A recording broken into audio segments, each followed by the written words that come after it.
नमस्कार दोस्तों, स्वागत है आपका 7 मिनट ट्रिक चैनल में which is a part of Unacademy. तो गाइस, आज हम गांधी जी के बारे में कुछ विशेष चीज़ों की जानकारी देने के लिए जा रहा हूँ, तो इसको आप थोड़ा सा ध्यान से पढ़िएगा।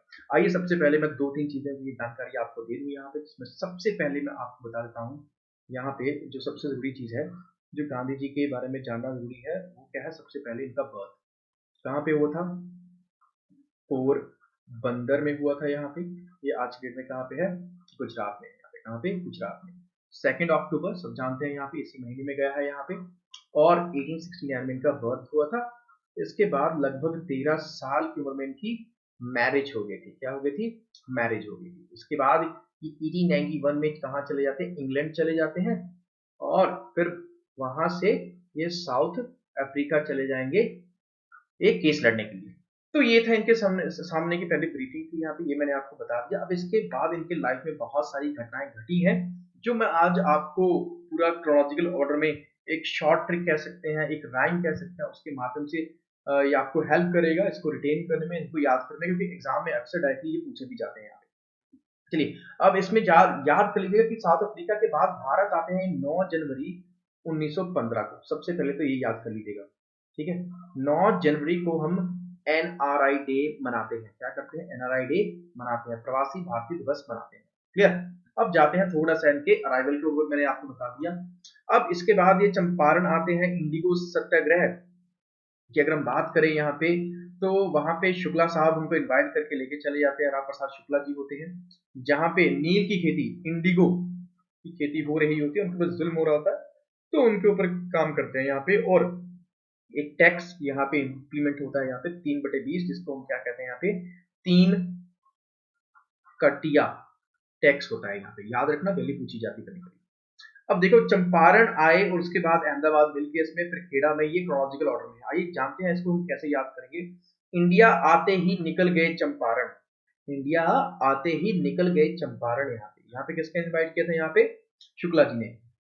चंपारण को लेकर शुक्ला को साथ, शुक्ला जी को लेकर ये चंपारण पहुंच गए, इनकी दुख को निवारण करने के लिए, इंडिगो के लिए। फिर पहुंचे 18 में अहमदाबाद के खेड़ा में। फिर 18 में ही चले जाते हैं कहां पे? अहमदाबाद मिल केस को सुलटाने के लिए चले जाते हैं। उसके बाद खेड़ा को भी निपटाने के लिए चले जाते हैं यहाँ पे। तो ये दोनों केस निपटा देते हैं यहाँ पे। उसके बाद यहाँ पे जलियांवाला बाग को भी साथ में जोड़ लेते हैं यहाँ पे, ठीक है। 1919, 13 अप्रैल 1919 याद करके रखिएगा, ठीक है। जनरल ओडायर ने करवाया था। चलो, अब जलियांवाला कांड सुनकर हो गए नाराज, इसलिए छोड़ दिया केसरे हिंद का ताज। ठीक है, तो ताज यहाँ पे जो था केसरे हिंद का, जो इनका टाइटल था, वो गिव अप कर देंगे यहाँ पे। किस चीज को प्रोटेस्ट करने के लिए? जलियांवाला बाग को प्रोटेस्ट करने के लिए यहाँ पे ये छोड़ देते हैं यहाँ पे, ठीक है। तो ये 4-5 इवेंट हो गए यहाँ पे, इसको याद रखिएगा। यहाँ पे केसरी हिंद का टाइटल इनको साउथ अफ्रीका के इनके काम के लिए दिया गया था, अंग्रेजी सरकार के द्वारा ही दिया गया था यहाँ। तो ये मेजर हो गए। अब इसके बाद जो ये कहानी में पहुंचे 1919 पे चलते हैं हम यहाँ पे। 1920 में ये होता है, that is non cooperation movement, असहयोग आंदोलन हिंदी में बोलेंगे। चोरी चोरा इवेंट अगर बात करें, 5 फरवरी 1922 को हुआ यहाँ पे, इस चीज को याद रखिएगा। तो यहाँ पे क्या हो गया कि चौरी चौरा में क्या हो गया था कि लोगों ने एक शराब का ठेका जला दिया था यहाँ पे, जिसके चलते यहाँ पे काफी सारे पुलिसमैन भी गिरफ्तार करके मार दिए गए थे यहाँ पे। तो गांधी जी हाथ होकर इसको विड्रॉ कर लिए थे यहाँ पे। इसके बाद यहाँ से भाग नाराज होकर के 1924 के बेलगांव सेशन की अध्यक्षता करते हैं। फिर उसके बाद दांडी मार्च चलाते हैं यहाँ पे, जो 1930 में चलेगी। और आरटीसी की बात करें तो 1931 में, फिर क्विट इंडिया मूवमेंट 1942 में। चलो देखिए, ये तो हो गया पूरा का पूरा क्रोनोलॉजिकल, मैंने समझा दिया। अब कैसे याद करोगे?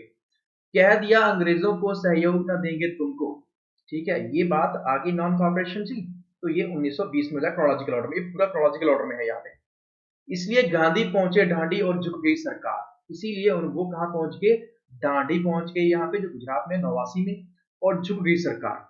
सरकार कैसे झुकी? क्योंकि अगली लाइन बिल्कुल बयान कर देगी। इरविन बोले, मान जाओ सरकार, इंग्लैंड जाओ एक बार, इंग्लैंड जाओ एक बार, कि आप एक बार इंग्लैंड चले जाओ। तो यहां से गांधी इरविन पैक्ट पैक्ट आ जाएगा यहां से, ठीक है। 5 मार्च 1931 का, ठीक है। 5 मार्च 1931 का यहाँ पे पैक्ट साइन हो जाएगा, और जबकि अगर हम डांडी मार्च की बात करें तो ये 1930 की होगी यहाँ पे। क्लियर। अब इंग्लैंड तो चले गए, कहाँ किस चीज के लिए गए? सेकंड आरटीसी में, आरटीसी नंबर 2 हो जाएगा। वहां पे क्या हुआ, वहां अगली लाइन में पूरा क्लियर है, वहां राम ने कर दिया बवाल, गांधी बोले 42 में छोड़ो इस बार। राम कौन है यहाँ पे? रैमजे मैकडोनाल्ड, रैमजे मैकडोनाल्ड है यहाँ पे, ठीक है, जो उस समय के पीएम होते हैं। इन्होंने बवाल कैसे कर दिया? क्योंकि इन्होंने कॉमनल अवार्ड स्टार्ट कर दिया, कॉमनल अवार्ड स्टार्ट कर दिया था यहाँ पे, जिसके तहत दलितों को अलग से इलेक्टोरेट मिलना था। जबकि बाद में इसके क्या होता है, गांधी वापस आते हैं तो पूना की ये बड़ा जेल में उनको बिठा दिया जाता है, तो पूना पैक्ट साइन होता है फिर वहां जेल के अंदर ही गांधी प्लस अंबेडकर के बीच में यहाँ पे। तो ये तो हो गया बिल्कुल। अब इसके बाद गांधी जी की लास्ट स्टेटमेंट क्या है यहाँ पे? गांधी बोले 42 में छोड़ो इस बार। क्विट इंडिया मूवमेंट जो अगस्त 1942 में चला था, वो गांधी जी के द्वारा ही चलाया गया था। यहाँ पे करो या लड़ो का नारा जो है वो इसी के अंदर दिया गया था यहाँ पे। गाइस, तो ये थोड़ा सा मेरी समझाने की कोशिश थी आपके लिए यहाँ पे, किस तरीके से किसी चीज को याद किया जा सकता है। राइम बना के याद कर लोगे तो आसान हो जाएगा थोड़ा सा, ठीक है। तो गाइस, इस वीडियो को शेयर और लाइक जरूर कीजिएगा, और अगले हफ्ते फिर से आपसे एक बार मिलेंगे यहाँ पे नेक्स्ट वीक, जहाँ पे आपके लिए एक नई ट्रिक आपको लेके आऊंगा मैं यहाँ पे, और हमारे बाकी की पूरी टीम आपके लिए लगी हुई है। आपकी ही सफलता में हमारी सफलता है। चैनल को सब्सक्राइब कर लीजिएगा, यहाँ पे लाइक एंड शेयर जरूर कीजिएगा, और आज का सेशन हम यहीं पे समाप्त करते हैं। दोबारा फिर एक ट्रिक के साथ मिलेंगे। सत श्री अकाल, जय हिंद।